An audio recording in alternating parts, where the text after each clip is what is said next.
Hey, my name's Matt Kennedy, and this is the Steadfast Podcast. This podcast exists to use Bible study and theological teaching to encourage you to be steadfast in your faith. Thank you for taking time out of your day to check out the Steadfast Podcast. I hope today's episode is an encouragement to you.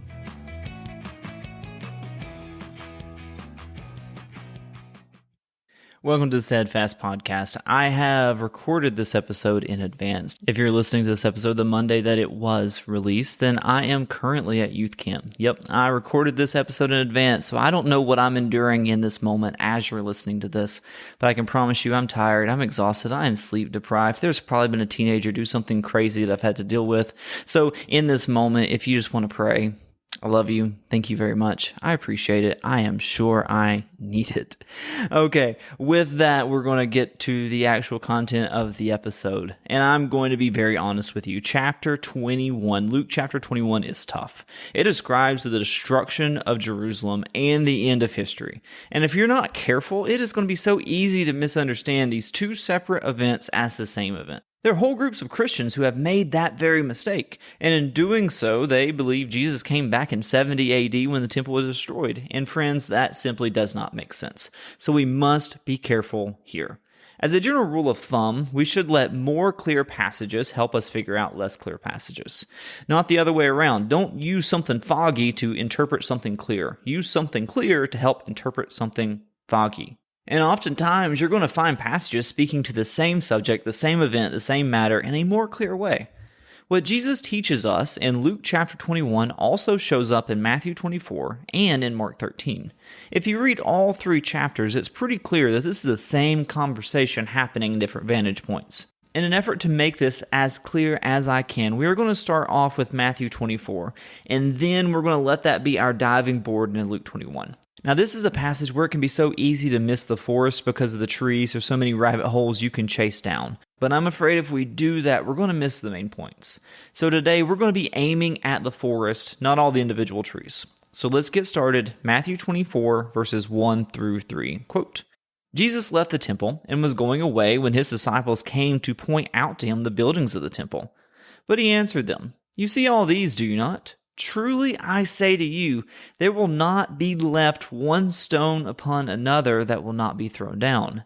End quote. They're leaving the temple. The disciples are admiring the beautiful buildings, and Jesus is like, hey, there is coming a day when this temple is going to be destroyed so thoroughly that there will not be two stones stacked upon another. This isn't the first time he said this. He said it as he was entering the city of Jerusalem. It's clearly on his mind, but something about this moment really made the disciples want to follow up. Mark gives us the detail that Peter, James, John, and Andrew are the disciples who ask a very important question.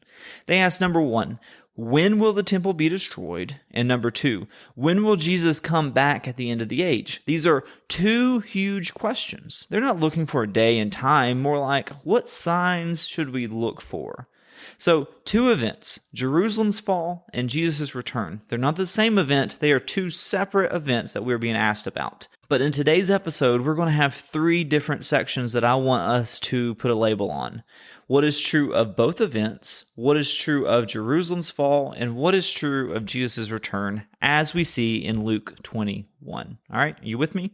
Hopefully this will make sense as we go. Let's get started. First up, what is true of both events? That means what is true of the fall of Jerusalem, and also what is true of the return of Christ. Here we go. Luke chapter 21, starting in verse 10. Quote, "Then he said to them, 'Nation will rise against nation, kingdom against kingdom. There will be great earthquakes, and in various places famines and pestilences. And there will be terrors and great signs from heaven, but before all this they will lay their hands on you and persecute you, delivering you up to the synagogues and prisons, and you will be brought before kings and governors for my name's sake. This will be your opportunity to bear witness. Settle it therefore in your minds, not to meditate beforehand how to answer. For I will give you a mouth and wisdom which none of your adversaries will be able to withstand or contradict. You will be delivered up, even by parents and brothers and relatives and friends, and some of you they will put to death. You will be hated by all for my name's sake. But not a hair on your head will perish. By your endurance you will gain your lives." End quote. That's a lot that just happened. I say this describes both events because number one, it lines up with a lot of stuff in the book of Revelation, and number two, it mostly lines up with what ancient historians tell us about the 4 decades between Jesus speaking these words and the fall of Jerusalem. There will be war, earthquakes, and famine. The only part I'm a little bit unsure about is the celestial sign part pertaining to Jerusalem's fall, but there are some who say that has been documented as well. But in any case, all that covers 2 verses. 8 verses is talking about persecution. That shows us the greater emphasis. That shows us that the greater emphasis is not about these big events, but rather what's happening to the church in those events. Now, persecution can be defined like this. It is hostility to a group of people because of their religious beliefs, their political beliefs, their race, their gender, etc. Something about them has made them a target. Here, persecution is aimed at followers of Jesus because they are followers of Jesus. Followers of Jesus will be turned over by their parents, their siblings, their other family members, and their friends. I can't imagine how much heartbreak was happening there. It almost feels like Jesus is contradicting himself a little bit here. Now, he's not. We're going to explain, but it almost feels that way. In one breath, he says, some will be put to death. And in the next breath, he says, not a hair of your head will perish. I think Jesus is looking through the lens of heaven here. People can harm us. They can do whatever they want to our bodies, but they can never take heaven away. Our eternity is safe and it is secure. What are the decades that we get on this earth compared to eternity in heaven? We could all use a little more eternal perspective in knowing that though people can harm us in this world, they can never take the eternal treasure of heaven away. Leading up to the fall of Jerusalem, there were at least 2 great sources of Christian persecution. We see in Acts that Saul later became Paul. He arrested so many Christians on behalf of the Jews. Christians were thrown into prison and some were killed. The Romans also persecuted Christians. The worst of it happened under Emperor Nero. Nero allegedly burned down part of Rome, and when people were understandably upset about him burning down part of the city so he could build up something that he wanted, he said, it was the Christians who did it. There's stories about Christians being sewn into the skins of animals and in the Colosseum fed to lions. Nero was even known to light his own gardens with Christians who had been set on fire. There are persecutions and calamities and hardships that are beyond our brain. But there's also a ton of persecution that happens today. It is all over the world. Revelation tells us that as we get closer to the return of Christ, persecution is only going to get more intense. On one hand, that is scary because persecution is scary, but on the other hand, that means the second coming, that means Christ returning to get his church is getting closer and closer. In Luke 21 and in Revelation chapter 2 and 3, Jesus calls his church to endure, to remain faithful. So when it becomes hard to be a Christian, when it actually costs you something, you stick with it because you remember the call of Christ to endure. He said, hey, this is coming in your future, but I want to be with you. It's going to be worth it, and heaven is waiting for you. Now that we've talked about the verses that pertain to both the fall of Jerusalem and the return of Christ, now we're going to narrow our scope a little bit. We're going to get into Luke chapter 21, verses 20 through 24. And in Luke 21, 20 through 24, what we're going to see is what is true of Jerusalem's fall. What is true of Jerusalem's fall? Quote, "But when you see Jerusalem surrounded by armies, then know that its desolation has come near. Then let those who are in Judea flee to the mountains, and let those who are inside the city depart. And let not those who are out in the country enter it, for these are the days of vengeance, to fulfill all that is written. Alas, for women who are pregnant, and for those who are nursing infants in those days, for there will be great distress upon the earth and wrath against the people. They will fall by the edge of the sword and be led captive among all nations, and Jerusalem will be trampled underfoot by the Gentiles, until the time of the Gentiles are fulfilled." End quote. For the Jewish people, such a prophecy would be unheard of. Yet in 70 AD, the words of Jesus here in this prophecy would come true. A Roman army led by General Titus would surround the city of Jerusalem. They would lay siege to the city of Jerusalem. They would essentially try to starve out the citizens. You can see why Jesus mourns for those who are pregnant or nursing here. The Romans would eventually get into the city and destroy everything. They would set everything on fire. Ancient historians say hundreds of thousands were killed or carried off as slaves. So the wars, earthquakes, famines, and persecutions all led to this moment where the lives of hundreds and hundreds of thousands of Jews would be ended or forever changed. There was a lot of conflict between the Jews and the Romans leading up to this. And a lot of that conflict was caused by religion. We know Jews only have one God, but the Romans wanted the Jews to be more, Roman and recognize their many gods. Jews wanted independence. Romans wanted a bigger empire. Their conflict was horrible, and one day it went nuclear and it changed history. Still, Jesus says, by your endurance, you will gain your lives. He calls the people to endure. Even if Rome is at the gates, even if Rome is getting into the gates, even if Rome is setting it all on fire, he says, endure. We've covered what is true about both events. We've covered what is true about the fall of Jerusalem. Now we're going to get to what is true about the second coming. And we're going to get that from Luke chapter 21, verses 25 through 28. Quote, "And there will be signs in sun and moon and stars, and on the earth distress of nations and perplexity because of the roaring of the sea and the waves. People fainting with fear and with foreboding of what is coming on the world. For the powers of the heavens will be shaken, and then they will see the Son of Man coming in a cloud with power and great glory. Now when these things begin to take place, straighten up and raise your heads because your redemption is drawing near." End quote. In the book of Revelation, there's a lot of wild things that happen. When Jesus says signs and sun and moon and stars, that's likely referencing what Revelation chapter 6, verses 12 and 13 tell us. Quote, "And the sun became black as sackcloth. The full moon became like blood, and the stars of the sky fell to the earth as the fig tree sheds its winter fruit when shaken by a gale." End quote. Jesus says with everything going on, the world will be very afraid.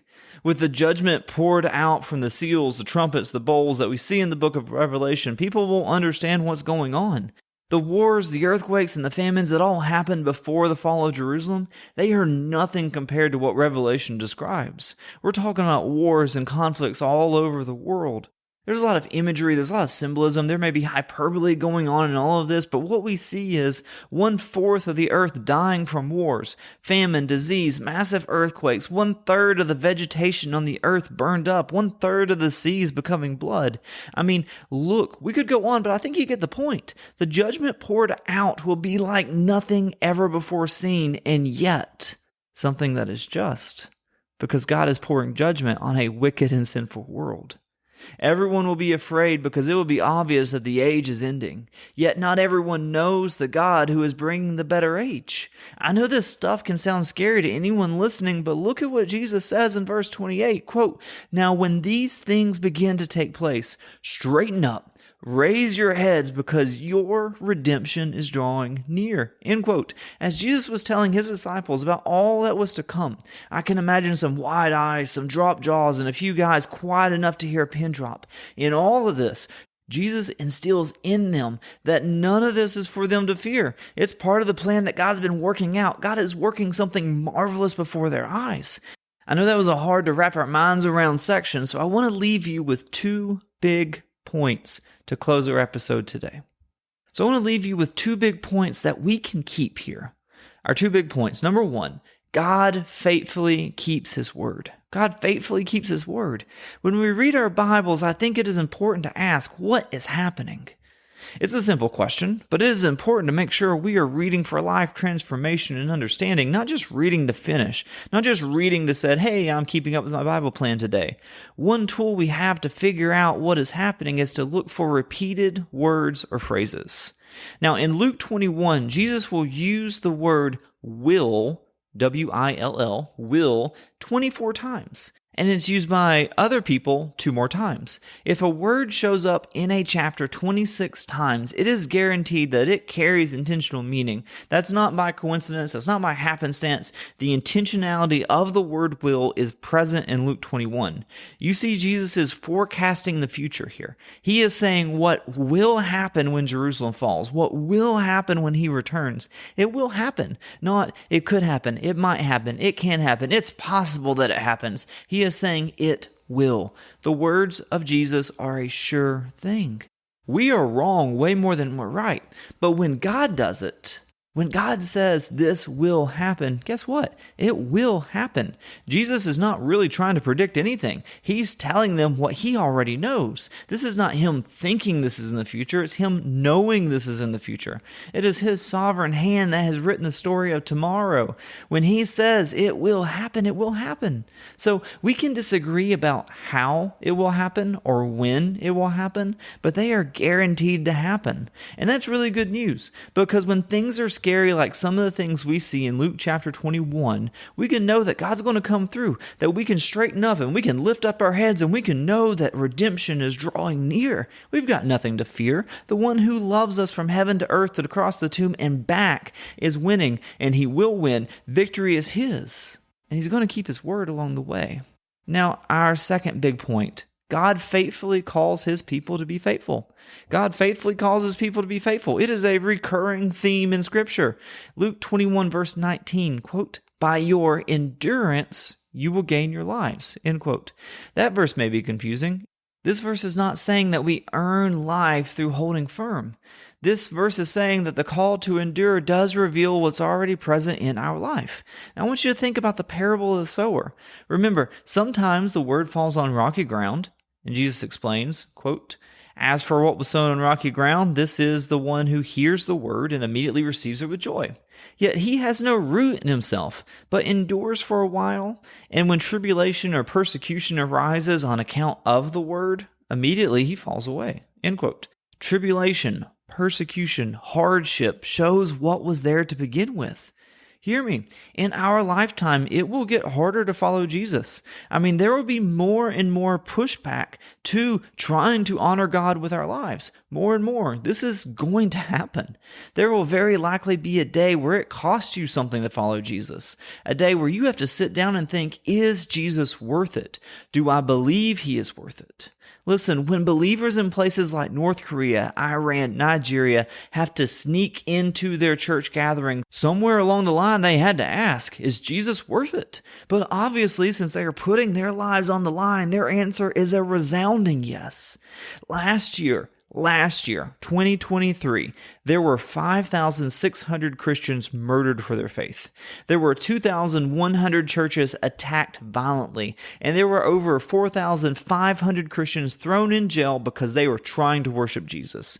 Don't you know they all had to measure out, what is Jesus worth? Is he worth it? If I lose my life, if I lose my freedom, if I lose my home, if I lose everything, is Jesus worth it? There very well may be a day where you have to think, what do I want more, that job or to acknowledge that I know and love Jesus? You may have to ask, do I want to get into that college or do I want to acknowledge that I know and love Jesus? That day may be coming. Don't you remember that Jesus once said, "You will be hated by all for my name's sake"? Now that's hard.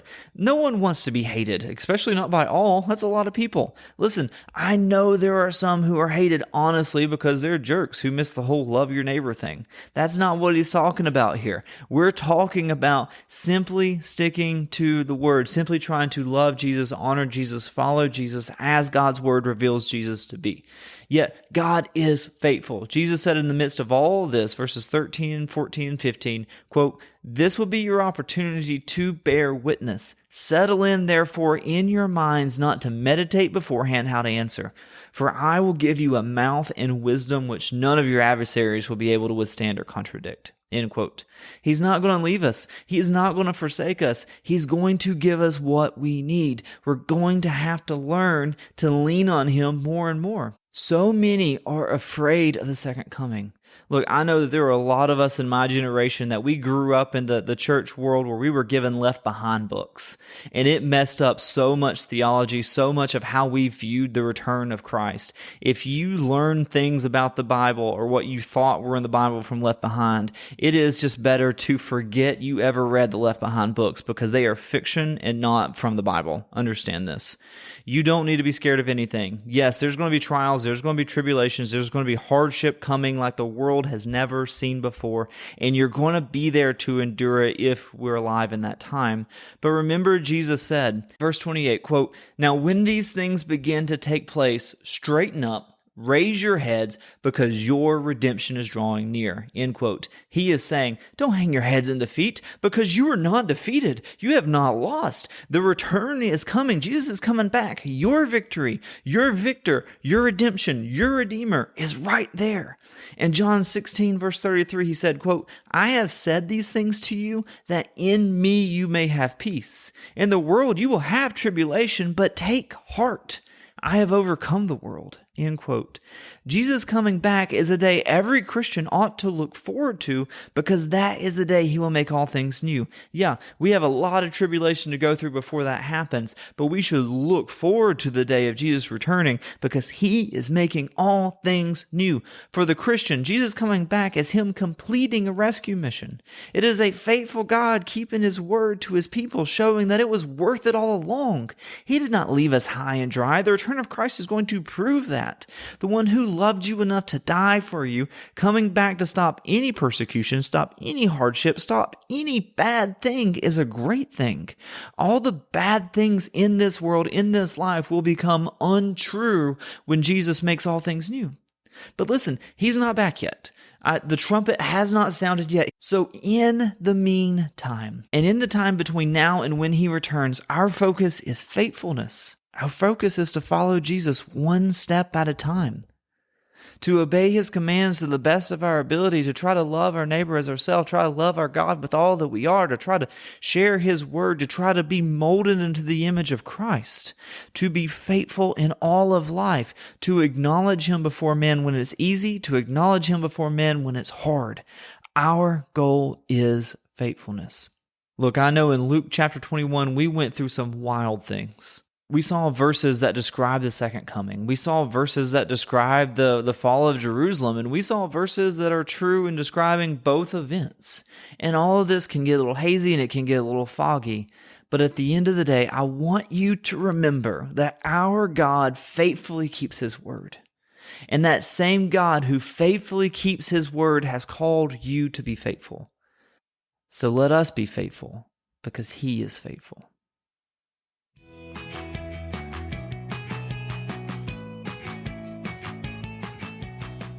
Thanks for listening to the Steadfast Podcast.